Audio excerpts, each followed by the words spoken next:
Minsan hindi sa pagiging sweet o effort mo siya mamimiss, minsan sa pagkawala mo. Kasi ang babae, hindi talaga namimiss ang lalaking laging nandyan. Namimiss nila ang presensyang hindi na nila makuha. At doon nagsisimula ang power of absence. Maraming lalaki ang nagkakamali. Kapag naramdaman nilang lumalayo na ang babae, lalo silang naghahabol. Text dito tawag doon, baka may iba ka na ba? Pero hindi nila alam. Bawat habol ay binababa nila ang sarili nilang halaga. Dahil sa mata ng babae, kung masyado kang available, hindi ka na valuable. Ang totoong alpha, marunong mawala, hindi para magpa-importante, kundi dahil alam niya ang value ng presence niya. Kaya ngayong gabi, pag-usapan natin ang 5 power of absence, kung paano ka mamimiss ng babae. Hindi dahil sa effort, kundi dahil sa discipline. Umpisahan na natin. Power 1. The power of detachment. Ito ang unang hakbang para mamiss ka ng babae, ang hindi pagiging dependent sa kanya emotionally. Sa simula ng relasyon, natural na may kilig, may excitement, may constant communication. Pero dumadating ang punto na kapag masyado kang available, nawawala yung mystery. At pag nawala ng mystery, nawawala rin ang attraction. Ang detachment, hindi ibig sabihin ng pagiging cold o walang pakialam. Ibig sabihin lang nito, marunong kang kontrolin yung sarili mong emosyon. Kahit gustong-gusto mo siya, hindi mo pinipilit ang sarili mo sa buhay niya. Kasi alam mong ang tunay na halaga ng lalaki, hindi sinusukat sa kung gaano siya kadikit, kundi kung gaano siya kayang mag-stand on his own. Tandaan mo bro, mas nakaka-turn on sa babae ang lalaking marunong kumalma. Yung hindi agad nagre-react, hindi nagme-message agad kapag hindi na-replyan. Yung tipong busy siya. Okay, ako rin naman may ginagawa. Yan ang power ng emotional detachment. Ipinapakita mo na kaya mong mabuhay kahit wala siya. At dito nagsisimula yung curiosity. Bakit parang hindi siya affected? Bakit parang hindi niya ako hinahanap? At sa bawat tanong na yan, mas lalo kang naiisip ng babae. Kasi bro, sa mundo ng attraction, ang tahimik na lalaki madalas yung pinaka-nakakagulo ng isip ng babae. Hindi mo kailangang maging suplado o magpanggap na busy. Ang kailangan mo lang ay marunong kang ilagay ang sarili mo sa gitna ng emosyon mo. Kapag kaya mong maglakad palayo kahit may halong sakit, yun ang tunay na strength. At sa mata ng babae, yun ang nagiging dahilan para mamiss ka niya. Dahil sa detachment, nagkakaroon siya ng space para maramdaman yung pagkawala mo.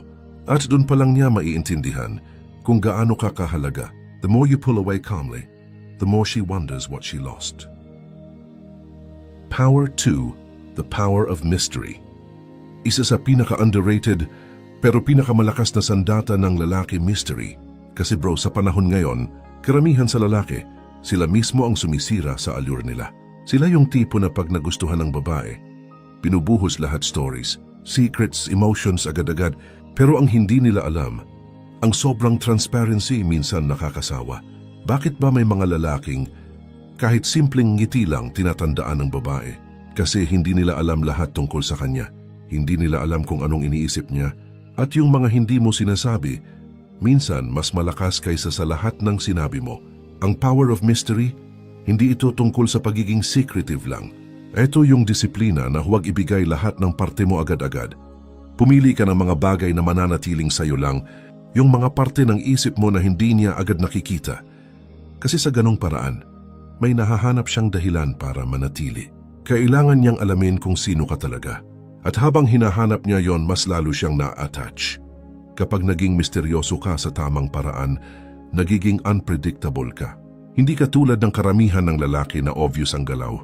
Hindi ka madaling basahin. At sa totoo lang bro, ang hindi mabasa laging iniisip. Doon ka nagiging presence kahit wala ka.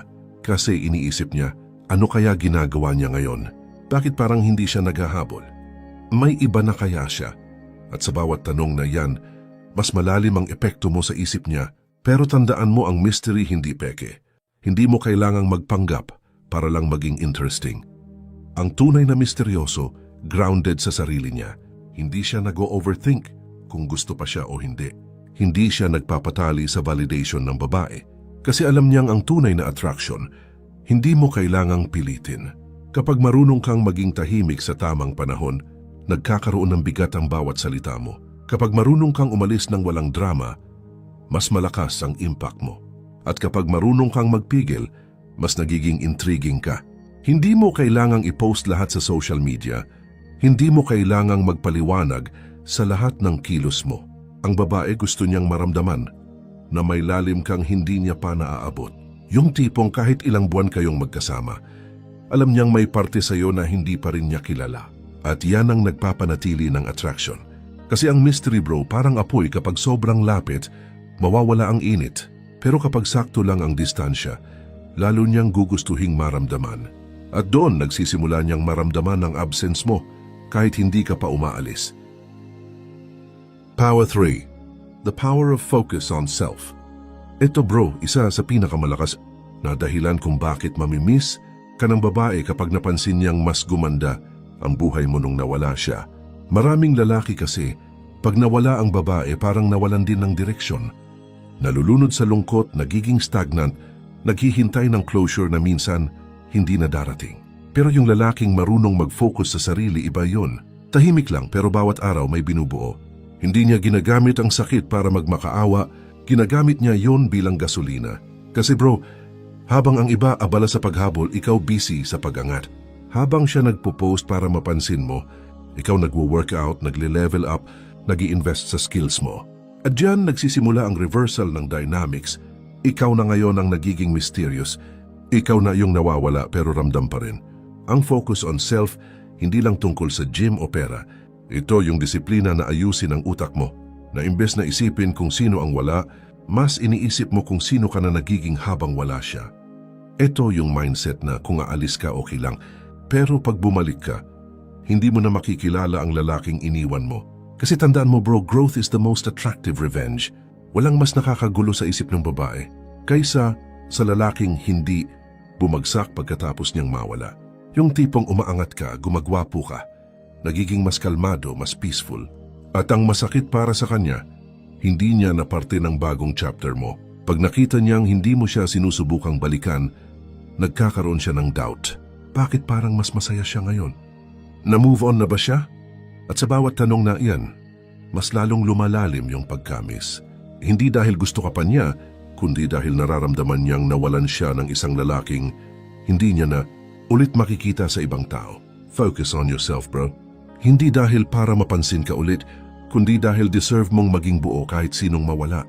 At ironically, dun ka nila mas hinahanap sa mga panahong hindi mo na sila kailangan.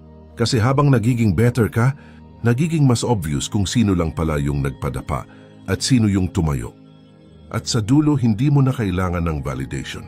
Dahil ang tunay na power of absence, nagmumula sa lalaking natutong maging kumpleto kahit wala na ang dating dahilan ng kanyang motivation. Absence na may progress. Yan ang kombinasyon na hindi kayang labanan ng kahit sinong babae. Power 4. The power of value. Bro, ito ang pinaka-importanting power na madalas nakakalimutan ng lalaki. Ang halaga mo bilang lalaki. Kasi minsan, sa sobrang gusto mong mapansin, nakakalimutan mong ikaw din ay may value. Binababa mo sarili mo para lang magustuhan, nagbibigay ng sobra kahit hindi naman nire-return. At pag sanay ang babae na lagi kang nandyan, nawawala yung thrill. Kasi sa totoo lang, hindi mo namimiss ang laging available. Ang power of value nagsisimula sa awareness na hindi mo kailangang ipilit ang sarili mo para mapansin. Kasi ang totoo, kapag mataas ang standards mo sa sarili mo, kusa nilang mararamdaman yung presence mo kahit wala ka.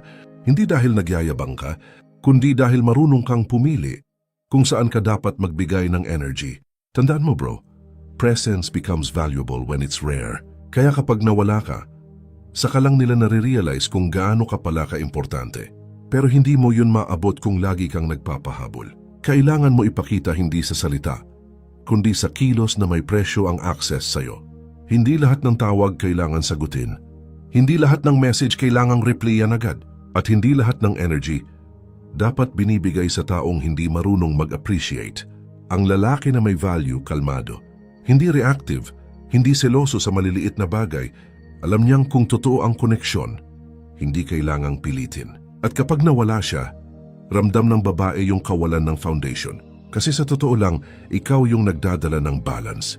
Yung tipong pag wala ka, parang may kulang kahit hindi mo pinapakita. Yan yung essence ng value. Hindi mo kailangang ipagsigawan, nararamdaman na lang. Kaya bro, huwag mong hayaan na mawala ang dignity mo sa pangalan ng pagmamahal. Kung gusto mong mamiss ka, huwag mong ibigay lahat ng sarili mo hanggang maubos ka. Kasi kapag binigay mo ang lahat, wala na siyang hahanapin pa. Ang sikreto, magbigay ng may control, magpakita ng care. Pero huwag mong gawing sentro ng mundo mo ang babae. At ito ang nakakagulat na katotohanan. Kapag nakita ng babae na kaya mong mabuhay nang hindi mo siya ginagawang priority, doon siya nagiging curious. Doon siya nagsisimulang matakot. At doon niya marirealize, iba tong lalaking to. Kasi hindi mo siya tinrato na parang trophy. Tinrato mo sarili mo bilang prize din. At kapag pareho kayong may halaga, saka lang nagkakaroon ng tunay na respeto. At kapag nakuha mo yan bro, kahit wala ka, ramdam pa rin ang presence mo. Hindi dahil umaasa siya, kundi dahil alam niyang bihira ang mga tulad mo. Power 5. The power of patience. Bro, kung may power na madalas maliitin pero sobrang lethal, eto yon, patience. Kasi sa mundo ng emosyon, kung sino ang marunong maghintay, siya ang laging panalo. Tingnan mo, karamihan sa lalaki ngayon, impulsive. Konting delay ng reply, nagpapanik. Konting cold ng babae, nagme-message ng sunod-sunod. Pero ang totoo, ang babae, hindi nawawala ng interes dahil hindi ka nagparamdam, nawawala sila. Dahil masyado kang nagmadali. Ang power of patience ay hindi pagiging tamad o passive. Ito yung kakayahan mong kontrolin ang urge mo. Kasi alam mong hindi mo kailangang habulin ang isang bagay na para sa'yo at hindi mo rin kailangang ipilit ang koneksyon na hindi pa hinog. Ang lalaking marunong maghintay, marunong magbasa ng timing. Alam niya kung kailan lalapit at kung kailan tatahimik. Alam niyang ang babae, kailangan din ng panahon para maramdaman yung pagkawala mo. Hindi pwedeng araw-araw mo siyang kinakausap.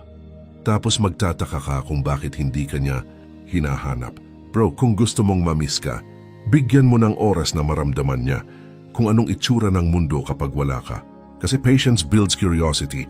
Habang tumatagal ang tahimik mong distance, mas lumalakas ang tanong sa isip niya, bakit parang wala siyang pakialam? Bakit hindi siya bumabalik? At habang sinusubukan niyang sagutin yon, mas lumalalim yung space mo sa isip niya. Pero ito ang madalas hindi alam ng karamihan. Ang patience ay hindi paghihintay lang, kundi paglalakas ng loob habang hinihintay. Hindi mo lang siya hinahayaan, pinapalakas mo rin ang sarili mo. Dahil alam mong ang oras na ginugugol mo sa paghabol, mas magandang gamitin sa pag-build ng sarili mong imperyo. Patience is power because it means control.